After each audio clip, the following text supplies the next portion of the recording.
I don't listen to John Fury. I don't listen to Tyson Fury. The Furies themselves just...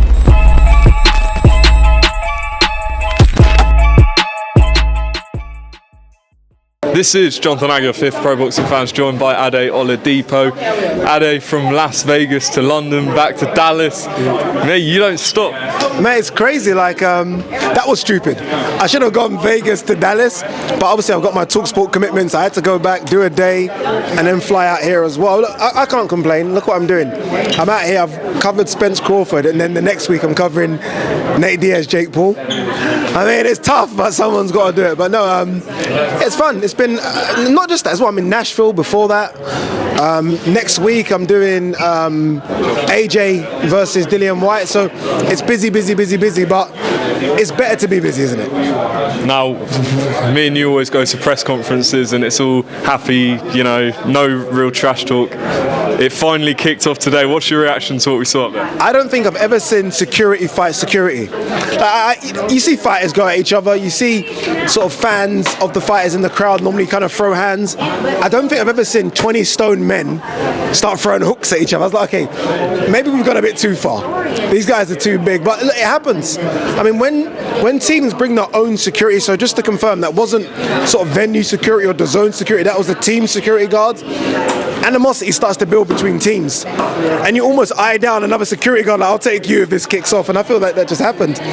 But it hypes the fight just a bit more, doesn't it? I know you guys are going to be clipping that stuff straight away and put it up. It just hypes the fight a bit more, and I think it needed a little hype. I felt like after Spence Crawford, it's a difficult fight to go off the back of Spence Crawford, isn't it?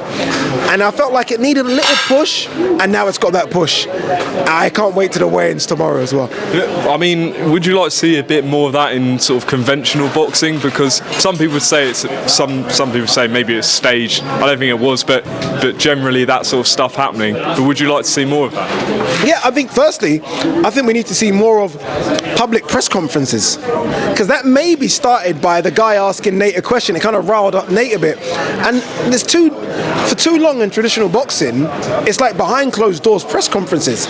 Like I guarantee you, AJ White next week is going to be behind closed doors. Why? Let the crowd in. I never understand it. You're trying to sell a fight, and you want to keep that away from the crowd. The crowd hype up the fighters more than anyone. So I don't know if I want to see security guards go at it, but I want to see crowd being like, you guys were at the media workout yesterday. How packed was that?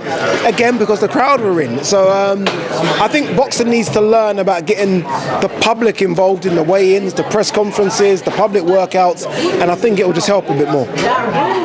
In terms of Nate Diaz, you've seen him probably more than me. I know you're a big UFC fan. What's he going to bring to that Jake Paul hasn't seen? An engine. This guy has an engine that you haven't seen before. I mean, obviously, look, he's used to going 5-minute rounds, which are never easy. But naturally, he's a guy that does triathlons for fun in his sleep. And look, he might not be physically the most intimidating, right? You don't see six-pack and abs with Nate Diaz, but I'm telling you now, if Jake doesn't get Nate out of there after 4 rounds, Nate's going to swarm him with volume, and I think Jake's going to be struggling to breathe because Nate just keeps on coming. He doesn't stop. So yeah, I like seeing Nate. Nate's always wanted to box. You know, I've followed Nate's career, as you say, for 15 years nearly, and one thing he's always spoken about is he wants a boxing match. I don't know at 38 whether or not he's still got it, but I hope he has, because I'm a Nate Diaz fan. Plus, I'm the biggest 2-pack fan in the world. Nate loves 2-pack, so we share that common bond. So if I'm on a team here, I'm on Nate Diaz's team. Call him Nathan, like Ariel. Nathan Diaz, yes. Just on Jake Paul, John Fury said that he's taking a step back. He wants a confidence booster by fighting someone who's past their best. What do you make of that? Nonsense. I mean, I don't know, you know, with John Fury, like, I've seen John Fury behind closed doors, and he's just a different character. He's actually quite good for the game, though, because he almost seems to morph into like this big WWE heel when the lights are on. I mean, it isn't a step back when you're fighting Nate Diaz, and I get it. Nate's not a better boxer than Tommy, but I feel like Nate has a lot more to offer than Tommy, especially experience that Tommy doesn't. So it ain't a step back. Is it a tougher fight? I guess we'll find out on Saturday, right? No one knows. No one's got that crystal ball. But it's not like he's fighting someone in Misfits, is it? I mean, he's fighting a real guy here. So look, we'll see. But I don't listen to John Fury. I don't listen to Tyson Fury. The Furies themselves just, I don't know. They turn the lights on and they sell themselves, and they do it very, very well. But I'll take what John says with a pinch of salt.